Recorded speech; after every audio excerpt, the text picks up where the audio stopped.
À l'époque moderne, l'Europe était en ébullition. Guerre de religion, conflits dynastiques, révoltes sanglantes, et c'est dans ce contexte que surgit une figure unique, le Landsknecht. Ce mercenaire allemand, expert de la pique et de l'arquebuse, se reconnaissait entre mille par son style flamboyant. Imaginez une armée de guerriers redoutablement entraînés, disciplinés, mais passionnés de mode extravagante et amateurs de chaos dès qu'ils quittaient le champ de bataille. Oui, ces gars-là étaient un tout sauf faciles à gérer. Dans cette vidéo, on vous plonge dans l'univers des mercenaires Landsknechts, leur histoire, leur organisation, leur mode de vie et l'impact qu'ils ont eu sur l'histoire militaire. Attendez-vous à un voyage dans le temps riche en action, en tenues douteuses et en humour grinçant. Car ces soldats avaient du caractère, c'est le moins qu'on puisse dire. Le mot Landsknecht signifie littéralement serviteur de la terre, mais ne vous y trompez pas, ces serviteurs étaient tout sauf dociles. Ils apparurent à la fin du XVe siècle, inspirés des célèbres piquiers suisses. L'empereur du Saint-Empire, Maximilien Ier, impressionné par l'efficacité de ces guerriers brandissant des piques géantes, se dit « Il m'en faut aussi ». Avec l'aide de mercenaires suisses expérimentés, les Reisläufer, les premiers Landsknecht, furent formés. Mais les Allemands ne se contentèrent pas de copier les Suisses. Ils y ajoutèrent de leur grain de folie, tactiques innovantes, embuscades, camouflage, écrans de fumée.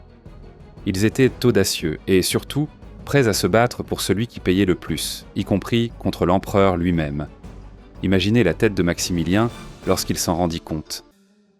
Mais qu'est-ce qui rendait les Landsknechts si uniques ? Eh bien, outre leur maniement des piques longues de 5,50 mètres, pas vraiment des cure-dents, ils étaient également redoutables à la hallebarde et au Zweihänder, cette épée à deux mains pouvant peser jusqu'à 6 kilos. Il fallait avoir des biceps en acier. Les Landsknechts n'étaient pas juste une bande de brutes armées de lames géantes. Ils maîtrisaient aussi les armes à feu, en particulier l'arquebuse.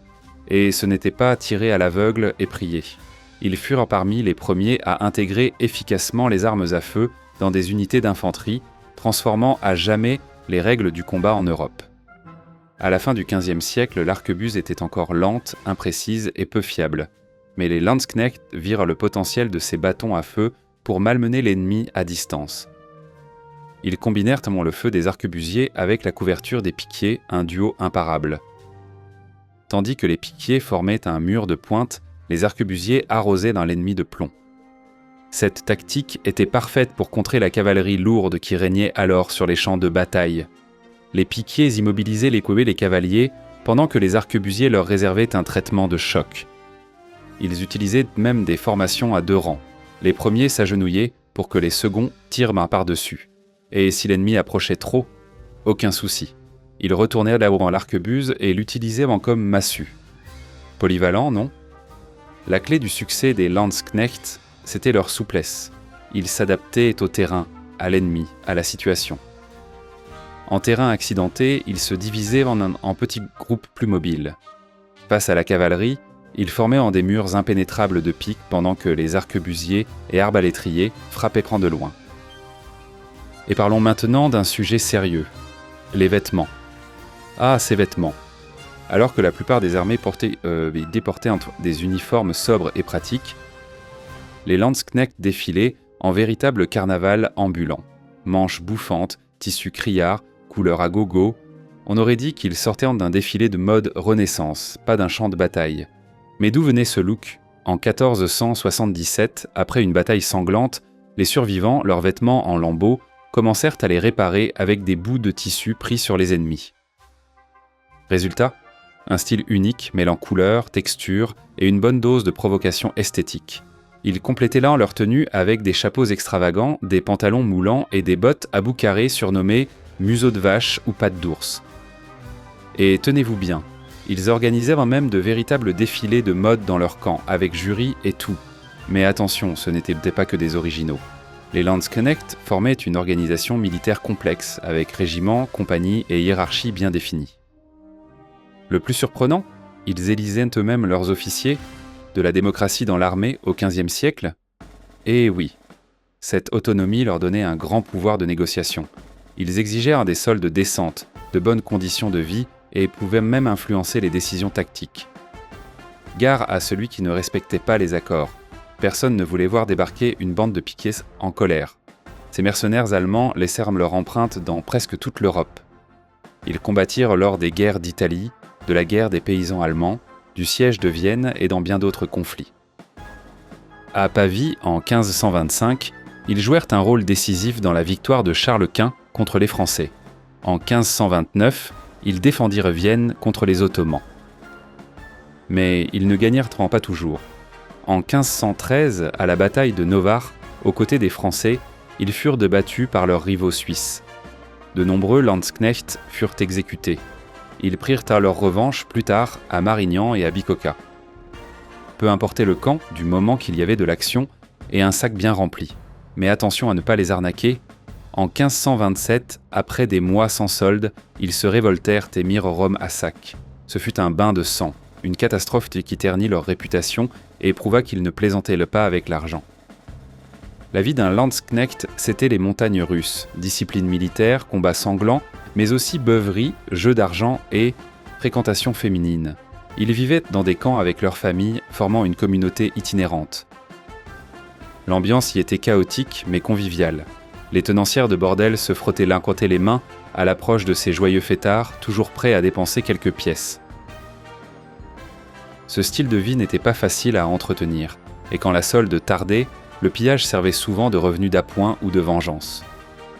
Une fois la guerre terminée, beaucoup devenaient vagabonds ou se regroupaient en bandes de brigands rôdant à travers l'Europe en attendant la prochaine embauche. Malgré leurs excès, les Landsknechts laissèrent un héritage important. Ils influencèrent les tactiques militaires, la mode, oui, sérieusement, et même l'art. Leur structure, avec une participation des soldats à la prise de décision, était innovante pour l'époque. Quant à leurs vêtements extravagants, ils inspirèrent peut-être quelques stylistes de la Renaissance, ou au moins quelques fous rires. Les Landsknechts étaient des guerriers ingénieux, des mercenaires ambitieux, des figures controversées. Leur histoire nous rappelle que derrière chaque bataille et chaque uniforme se cachent des êtres complexes, avec leurs rêves, leurs dilemmes et leurs bizarreries. Parfois, l'histoire s'écrit avec des pics, des arquebuses et des manches bouffantes. Imaginez un endroit où la guerre n'était pas considérée comme une tragédie humaine, mais plutôt comme une activité lucrative. Une terre divisée, où des cités riches et puissantes ne faisaient pas confiance à leurs propres citoyens pour se battre, préférant plutôt sous-traiter leurs batailles. C'était la péninsule italienne au XVe siècle, une terre de paradoxes éblouissants. Le sol d'où la beauté semblait jaillir de la pierre même, où des génies tels que Léonard de Vinci et Michel-Ange redéfinissaient l'art et la science. C'était le berceau de la Renaissance, un épicentre d'innovation et une explosion culturelle qui allait illuminer le monde. Pourtant, sous ce vernis doré, l'Italie était un lieu morcelé et dangereux, perpétuellement en guerre. L'Italie n'était pas une nation unifiée. C'était une mosaïque chaotique de cités-États, de duchés et de républiques. Florence, avec sa puissance bancaire. Venise, reine des mers. Milan, le bastion militaire. Les États pontificaux à Rome, exerçant à la fois le pouvoir spirituel et le pouvoir temporel. Chacune de ces puissances était indépendante, immensément riche et rongée par une défiance paranoïaque envers ses voisins. La paix n'était qu'un interlude, une brève goulée d'air avant la prochaine campagne militaire inévitable. Dans un tel cadre, la guerre était un instrument de politique, un outil du commerce, une saison de l'année. Et sur ce marché singulier, où la violence était la marchandise la plus précieuse, une classe d'hommes s'éleva et en devint les maîtres incontestés. Ils ne se battaient ni pour un roi, ni pour Dieu, ni pour une patrie. Ils se battirent par contrat. Ils étaient les plus grands entrepreneurs militaires que le monde ait jamais connus. On les appelait les condottieri. Ce n'étaient pas de simples épées à louer. C'étaient des généraux, des PDG de compagnies militaires privées, qui louaient leurs armées, leur expertise et leur cruauté aux plus offrants. Pendant près de 200 ans, ils furent les arbitres du pouvoir en Italie. Leurs bannières étaient plus redoutées que celles des princes et des papes. Leurs décisions sur le champ de bataille pouvaient faire surgir des duchés du jour au lendemain, ou effacer une république de la carte. Pour comprendre comment tout un pays a sous-traité ses guerres, il faut remonter le temps. L'Italie du XIVe siècle était le terrain de jeu des puissances étrangères. Les empereurs du Saint-Empire romain germanique au nord et les papes à Rome étaient engagés dans une lutte pour le contrôle de la péninsule. Ce tiraillement constant morcelait encore davantage le pouvoir, permettant aux cités-États du Nord de prospérer dans un vide d'autorité centrale. elles devinrent riches et autonomes. Traditionnellement, ces cités se défendaient avec des milices citoyennes. Quand la cloche de la ville sonnait l'alarme, boulangers, tisserands et notaires lâchèrent leurs outils, saisissaient lances et boucliers et partèrent défendre les murailles. Mais à mesure que ces cités devenaient des centres d'un capitalisme naissant, cette idée devenait toujours plus impraticable. Un marchand de soie florentin n'avait aucune envie de risquer sa vie dans une campagne de plusieurs mois en laissant derrière lui ses affaires lucratives. De plus, la guerre elle-même devenait plus complexe, exigeant un niveau de compétence et d'entraînement qu'un citoyen à temps partiel ne possédait tout simplement pas. La solution fut pragmatique: embaucher des spécialistes. Au début, ces spécialistes étaient majoritairement des étrangers. Des compagnies de mercenaires, inactives pendant les accalmies de la guerre de 100 ans entre l'Angleterre et la France, franchirent les Alpes à la recherche d'emploi. Il y avait des groupes comme la Grande Compagnie, formée d'Allemands et de Hongrois, ou la redoutée Compagnie Blanche, menée par l'Anglais Sir John Hawkwood. C'étaient des soldats aguerris, des professionnels accomplis qui apportèrent à l'Italie un degré d'organisation et de discipline militaire jamais vu auparavant. Ils terrorisaient les campagnes, pillant et extorquant, et pourtant ils se révélèrent inestimables pour les seigneurs qui pouvaient s'offrir leurs services. Voyant le succès et la richesse amassés par ces étrangers, les chefs militaires italiens comprirent vite qu'ils pouvaient faire la même chose, mais en mieux. Des figures comme Alberico da Barbiano formèrent les premières compagnies composées entièrement d'Italiens, créant une école de guerre autochtone. À ce moment-là, le système mûrit et se cristallisa autour d'un document central: la Condotta. Ce n'était pas un simple accord scellé par une poignée de main. Une Condotta était un contrat juridique d'un détail extraordinaire. Elle précisait la période de service actif, appelée la ferma, et incluait souvent une période de disponibilité à solde réduite, l'aspetto, durant laquelle l'employeur décidait de renouveler ou non. Elle stipulait le nombre exact de lances, de cavalerie et de fantassins à fournir. Elle fixait les modalités de paiement, les primes de victoire, et même des indemnités pour blessures ou décès. Des clauses interdisaient au condottière de combattre contre son ancien employeur pendant une durée pouvant aller jusqu'à 2 ans après la fin du contrat, tentative de freiner les changements de camp incessants. Pour assurer le respect des termes, les cités-États envoyaient souvent leurs propres officiers, les collaterali, accompagner l'armée, vérifier les effectifs et s'assurer que le général ne gonflait pas les chiffres pour empocher de l'argent supplémentaire. La guerre était devenue, à tous les sens du terme, une profession légalement réglementée. Le condottière n'était plus seulement un guerrier, il était un partenaire d'affaires armé. À quoi ressemblait exactement l'armée d'un condottière? L'épine dorsale, l'atout le plus précieux, était la cavalerie lourde. Et l'unité fondamentale de cette cavalerie était la lance. En son centre se tenait le capo lancia, le chevalier d'élite, enfermé de la tête aux pieds dans une armure de plate d'acier poli, une forteresse mobile. Il était assisté par son écuyer, lui aussi combattant expérimenté, qui s'occupait de ses armes, de son armure et de ses montures de rechange. Il y avait aussi un page, généralement un garçon, chargé des tâches mineures. Surtout, l'unité était complétée par 1 ou 2 fantassins, comme des arbalétriers ou des hommes d'armes à pied qui apportaient leur soutien. Une armée sous les ordres d'un condottière de premier plan pouvait compter 500, voire 1000 de ses lances, formant un noyau de plusieurs milliers d'hommes. Le spectacle d'une charge de cavalerie lourde des condottieries comptait parmi les expériences les plus terrifiantes du champ de bataille médiéval. Le sol tremblait sous le poids de centaines de chevaux de guerre, dont beaucoup étaient eux aussi bardés d'armure.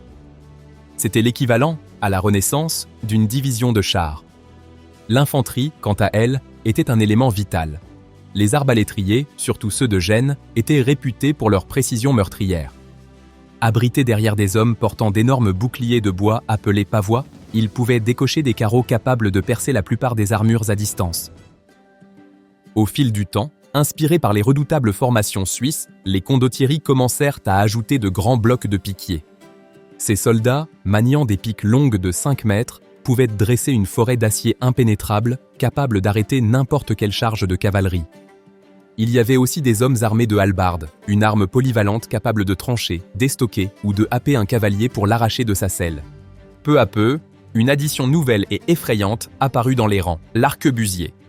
Armé de l'une des premières armes à feu portative, son arquebuse était lente à recharger et imprécise, mais sa capacité à perforer même les armures les plus lourdes à courte distance annonçait un nouvel âge de la guerre.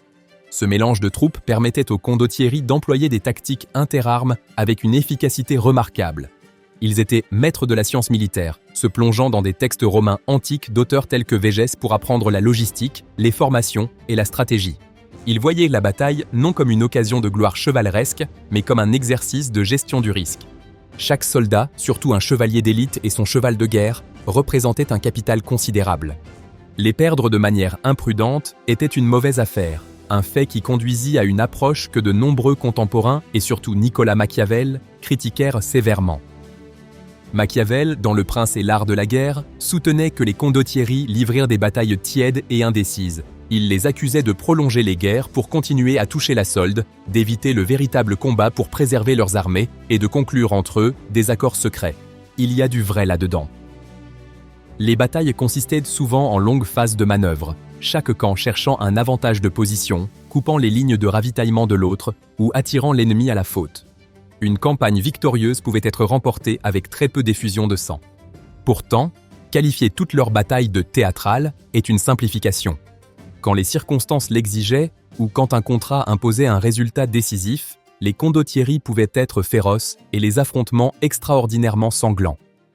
La bataille de Castagnaro, en 1387, où les forces de Vérone furent totalement détruites par celles de Padoue sous John Hawkwood, fut un véritable massacre. La rivalité entre les grands généraux Braccio da Montone et Muzio Attendolo Sforza donna lieu à des face-à-face d'une brutalité implacable. La vérité, c'est que les condottieri étaient des polyvalents. Ils pouvaient être prudents ou sauvages, selon ce que la situation et le contrat exigeaient. Si la cavalerie cuirassée resta longtemps leur arme emblématique, ils n'ignorèrent pas l'innovation. L'artillerie, par exemple, transforma la guerre de siège. Les anciens trébuchets furent remplacés par d'énormes bombardes de bronze capables de lancer de massives boules de pierre contre les murailles des châteaux. Mais l'artillerie de campagne marqua la véritable révolution tactique. Des condottieri comme Bartolomeo Colleoni furent les pionniers de pièces plus légères et plus mobiles sur le champ de bataille, les plaçant pour tirer à travers des brèches dans leur propre ligne d'infanterie, une tactique dévastatrice contre un ennemi en progression. Ils comprenaient que maîtriser la technologie, c'était maîtriser le champ de bataille et, par conséquent, gagner des contrats plus rémunérateurs. Ce monde produisit des hommes dont l'ambition et le talent devinrent légendaires, des figures si charismatiques et puissantes que leurs noms semblent ceux de héros de romans épiques. Ils étaient les célébrités de leur époque. Sir John Hawkwood, le Giovanni à couteau des Italiens, était le prototype du condottiere à succès. Fils d'un cordonnier anglais devenu l'un des généraux les plus redoutés d'Italie, sa ruse était sans égale. Il excellait dans les feintes, les embuscades et les marches de nuit, prenant l'ascendant sur ses adversaires autant par l'esprit que par les armes. Il amassa une immense fortune et mourut homme riche et respecté à Florence, qui l'honora d'une gigantesque fresque funéraire dans sa cathédrale, un hommage extraordinaire rendu à un mercenaire étranger. Si Hawkwood était le prototype, Francesco Sforza en fut le chef-d'œuvre. Fils du grand condottiere Muzio Attendolo Sforza, il hérita de l'armée et de l'ambition de son père. Au service du duc Filippo Maria Visconti de Milan, il fit ses preuves à maintes reprises. Dans un coup de maître, il épousa la fille illégitime du duc, Bianca Maria. Quand le duc mourut sans héritier mâle légitime, Milan se proclama république. La nouvelle république, dans un retournement ironique, engagea Sforza comme son propre général. Il mena l'armée de la ville pour écraser ses ennemis, puis, saisissant l'occasion, marcha sur Milan elle-même, forçant sa reddition. En 1450, le mercenaire engagé pour défendre la ville en devint le maître, duc de Milan. Il se montra aussi habile homme d'État que soldat, apportant paix et stabilité avec la paix de Lodi en 1454. À l'autre extrémité du spectre se tenait Federico da Montefeltro, duc d'Urbino. Avec son profil inimitable, marqué par la perte d'un œil lors d'un tournoi, il était célèbre comme l'un des condottieri les plus fiables et les plus brillants. Pourtant, sa renommée durable vient de son rôle de grand mécène de la Renaissance. Il transforma la petite Urbino en un phare culturel, attirant des artistes tels que Piero della Francesca et des architectes qui bâtirent de son magnifique palais. Sa bibliothèque comptait parmi les plus grandes d'Europe. Federico prouva que la main qui brandissait l'épée pouvait aussi cultiver l'art et la philosophie. Pendant plus d'un siècle, ces hommes dominèrent l'Italie. Mais vers la fin du XVe siècle, le monde qu'il maîtrisait commença à s'effondrer. L'événement déclencheur fut l'invasion française de 1494. Le roi Charles VIII de France franchit les Alpes avec une armée sans équivalent pour les Italiens. Ce n'était pas une compagnie de mercenaires, mais une armée nationale, financée par la richesse d'un royaume unifié. Elle était plus grande et, surtout, elle apportait une innovation terrifiante, un train d'artillerie mobile.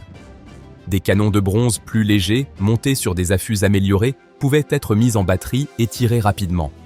Ils lançaient des boulets de fer et non de pierre. Le fer ne se brisait pas à l'impact, mais pulvérisait les murailles médiévales des châteaux italiens qui avaient résisté au siège pendant des siècles. Une forteresse qu'un condottiere aurait autrefois défendue pendant des mois pouvait désormais tomber en quelques jours. La première grande bataille de cette nouvelle ère, la bataille de Fornovo, en 1495, fut un choc pour le système italien. L'armée de la Ligue italienne, composée en grande partie de troupes de condottieri, surpassait de très loin en nombre l'armée française en retraite. Selon les standards traditionnels des condottieri, ils auraient dû anéantir les Français. Pourtant, l'agressivité de la cavalerie lourde française, les gendarmes et la discipline de leurs mercenaires suisses montrèrent qu'un nouveau type de guerre totale était arrivé. Bien que les Italiens aient capturé les bagages du roi et aient proclamé la victoire, l'armée française s'échappa en grande partie intacte. Il devint clair que les tactiques prudentes et fondées sur la manœuvre des condottieri étaient inadéquates face à cette nouvelle guerre. La technologie et l'échelle avaient changé la donne. Les piquiers suisses et les lance-quenets allemands, combinés à la puissance de feu croissante des armes portatives, pouvaient décimer les charges de cavalerie qui faisaient la marque des condottieri. Les guerres devinrent plus vastes, plus longues et infiniment plus coûteuses, des conflits qu'aucune cité-État ne pouvait financer et qu'aucun contractant privé ne pouvait gérer. Seules les grandes monarchies nationales, la France et l'Espagne, désormais en compétition pour l'Italie, pouvaient soutenir un tel niveau d'effort militaire. Le modèle économique du condottiere était obsolète. Des penseurs comme Machiavel fournirent la justification intellectuelle de la fin de leur époque, soutenant avec passion que la dépendance aux mercenaires avait corrompu la vertu civique et guerrière de l'Italie. Ils rêvaient d'une milice citoyenne, d'une armée populaire qui se battrait avec ferveur pour sa patrie.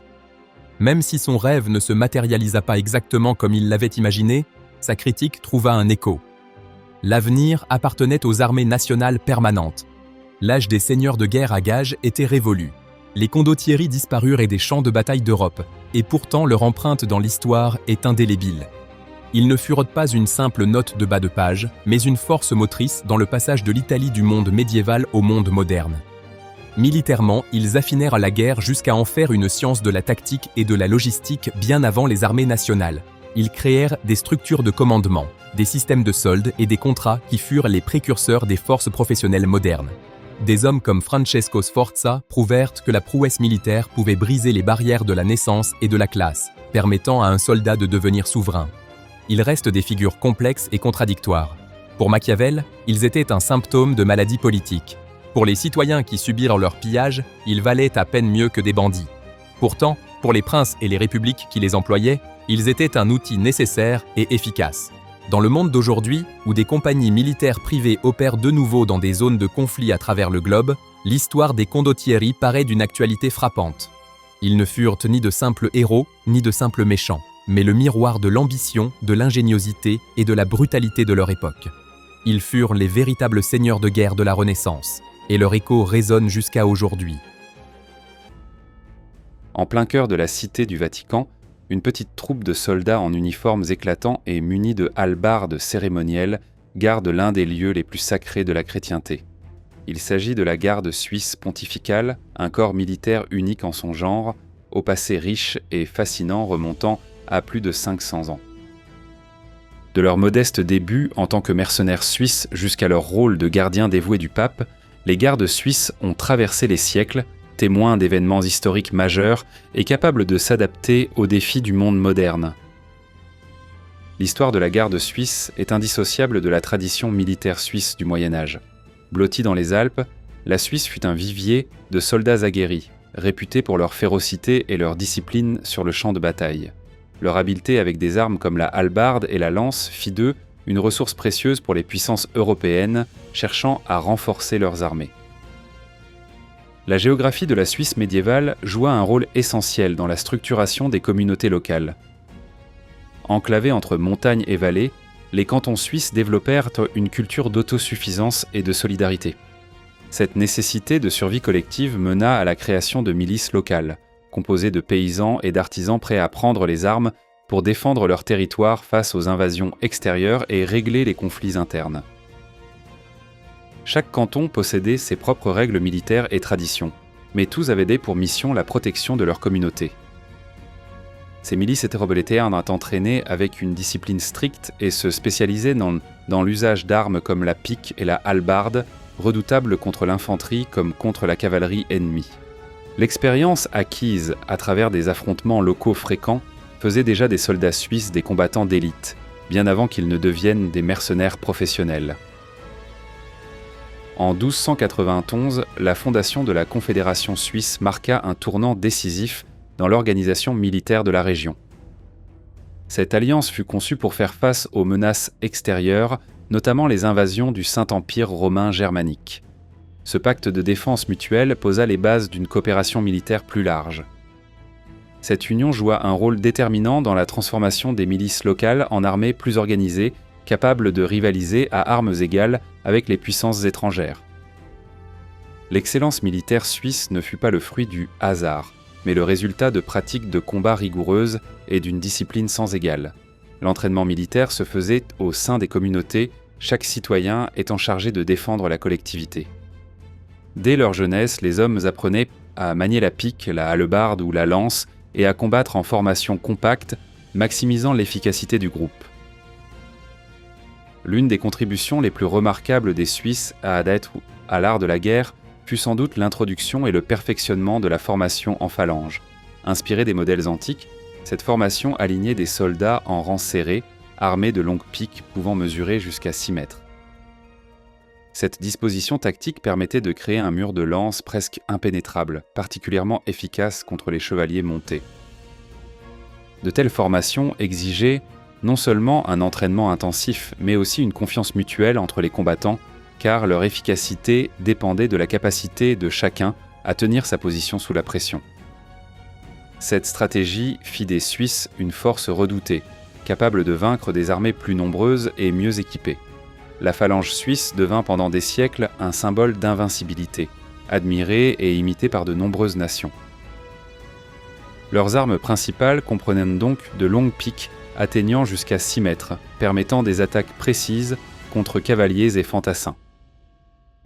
Ils utilisaient également la hallebarde, une arme hybride mêlant pique et hache, redoutable en combat rapproché. Pour les situations de mêlée, ils se servaient aussi d'épées courtes et de poignards, assurant une grande polyvalence sur le champ de bataille. L'équipement des soldats suisses variait selon leur rang et leurs moyens. Beaucoup portèrent des armures légères afin de rester mobiles, tandis que d'autres optaient pour des cuirasses plus lourdes, offrant une meilleure protection.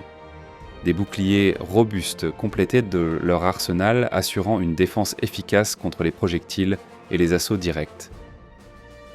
Cette combinaison d'armement rendait les Suisses très adaptables et craints sur n'importe quel champ de bataille. Le succès militaire des Suisses reposait avant tout sur la discipline et la cohésion. De l'entraînement jusqu'au combat, chaque soldat comprenait l'importance d'agir en groupe plutôt que de chercher la gloire individuelle. Cet esprit de corps était cultivé dès l'enfance, renforçant la loyauté entre compagnons d'armes et garantissant que chacun serait prêt à risquer sa vie pour protéger ses camarades. Cette cohésion se manifestait dans les formations impeccables et la capacité à maintenir l'ordre même sous une pression extrême. Chaque soldat devait compter sur son voisin pour tenir la ligne et appliquer les tactiques apprises, rendant les phalanges suisses quasiment infranchissables. L'allégeance au groupe et au chef était aussi un facteur clé, assurant que les Suisses restaient concentrés sur leurs objectifs, peu importe l'adversité. Le succès continu des mercenaires suisses sur les champs de bataille européens tenait en grande partie à leur aptitude à vaincre les forces nobles et les chevaliers montés grâce à des tactiques novatrices. Pendant des siècles, les chevaliers avaient représenté l'élite militaire, comptant sur leur armure lourde et leurs puissants chevaux de guerre. Mais les Suisses bouleversèrent les règles en adoptant des formations compactes et disciplinées, armées de longues piques et de hallebardes, capables de déstabiliser et de vaincre même les cavaleries les mieux entraînées. Grâce à la combinaison de discipline, de formation et d'équipement, les Suisses réussirent à surpasser des ennemis souvent plus nombreux. Un exemple marquant fut la bataille de Morgarten en 1315, où les Suisses, exploitant le relief montagneux et utilisant des tactiques d'embuscade, défirent une armée autrichienne bien plus nombreuse. Cette victoire consacra leur réputation de force militaire redoutable et montra leur capacité à transformer les désavantages en victoires décisives. La réputation des Suisses comme soldats invincibles se répandit rapidement à travers l'Europe et ils devinrent très recherchés par les cités-États italiennes telles que Milan, Venise ou Florence au XIVe et XVe siècle. Les rivalités politiques et les conflits constants entre ces cités nourrirent la demande pour des troupes d'élite capables de garantir des victoires décisives. Grâce à leur discipline et leur efficacité éprouvée, les Suisses s'imposèrent comme le choix idéal. Engagés comme mercenaires, les Suisses participèrent à des batailles majeures, mais jouèrent aussi des rôles stratégiques dans la sécurisation des routes commerciales et le maintien de l'ordre intérieur. Leur prestige était tel que les dirigeants italiens se les disputaient à prix fort, leur offrant des contrats généreux et de nombreux avantages pour obtenir leurs services. Cette présence renforça encore davantage l'image des Suisses comme une force incontournable dans les grands conflits militaires de la Renaissance. Leur enrôlement commençait à l'échelle locale, avec la contribution de communautés entières pour former des unités soudées. Ces groupes étaient souvent composés d'hommes ayant déjà combattu ensemble dans les milices cantonales, ce qui renforçait la confiance mutuelle et l'efficacité au combat. La hiérarchie était bien définie, mais le commandement reposait souvent sur la qualité du lien entre chef et soldat, créant une camaraderie renforçant l'esprit de corps.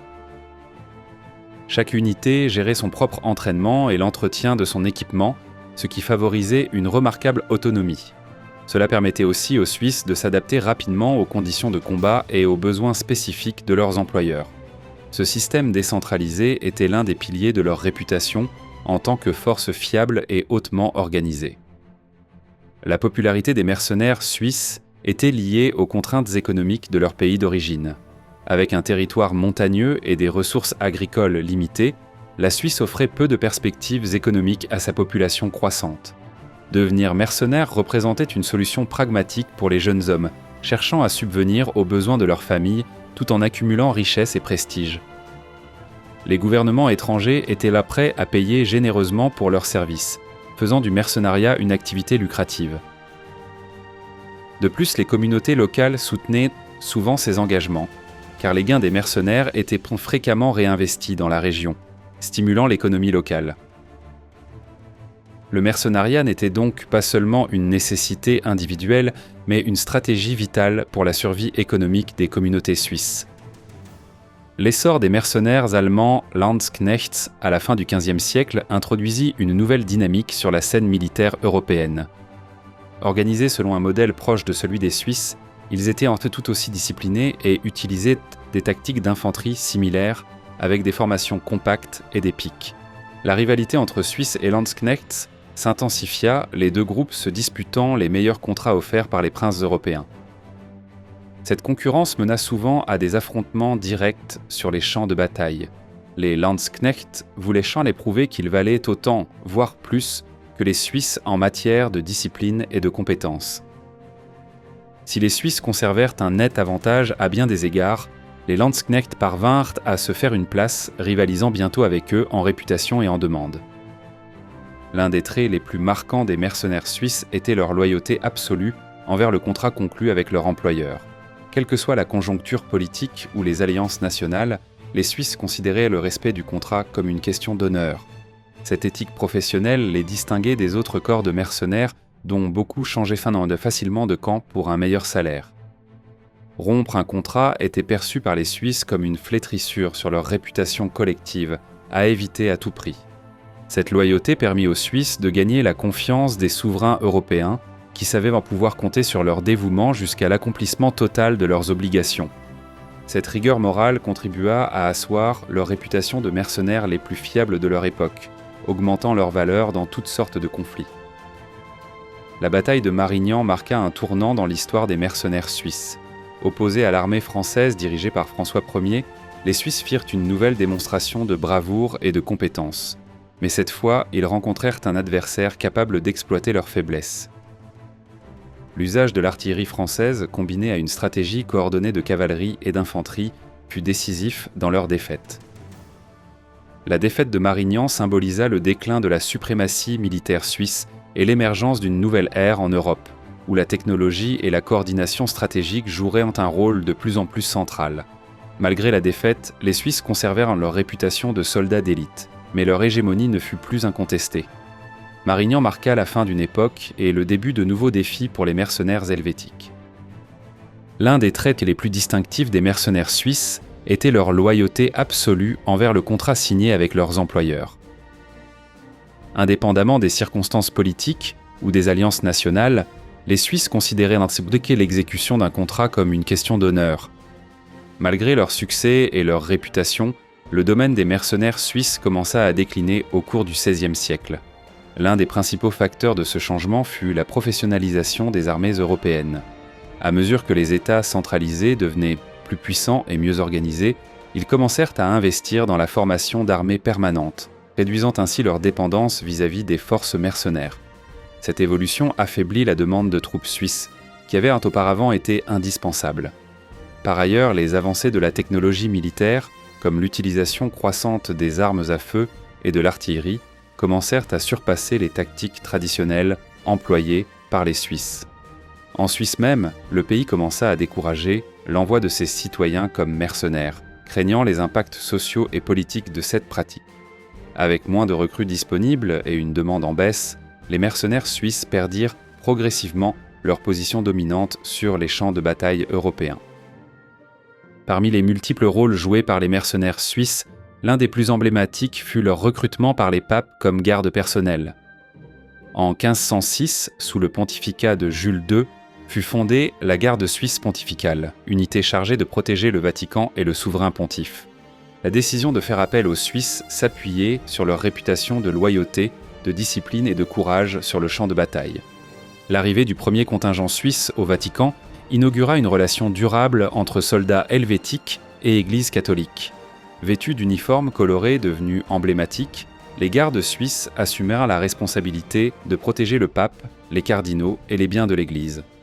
Leur bravoure fut particulièrement remarquable lors du sac de Rome en 1527, lorsque, face à une armée bien supérieure en nombre, la garde suisse sacrifia un grand nombre de ses membres pour permettre au pape Clément VII de fuir jusqu'au Castel Sant'Angelo. Au fil des siècles, les gardes suisses sont devenus le symbole de la sécurité et de la stabilité du Vatican. Même si leur rôle militaire s'est réduit avec le temps, leur présence demeure une tradition vivante, incarnant des siècles de service fidèle et ininterrompu. Ils ont contribué non seulement à la protection physique du pape, mais aussi au renforcement de l'image de l'Église comme institution défendue par des hommes d'intégrité et d'engagement. Leur histoire illustre la capacité d'adaptation des guerriers suisses, capables de transposer leurs compétences militaires aux exigences changeantes du monde, assurant ainsi la pérennité de leur héritage jusqu'à nos jours.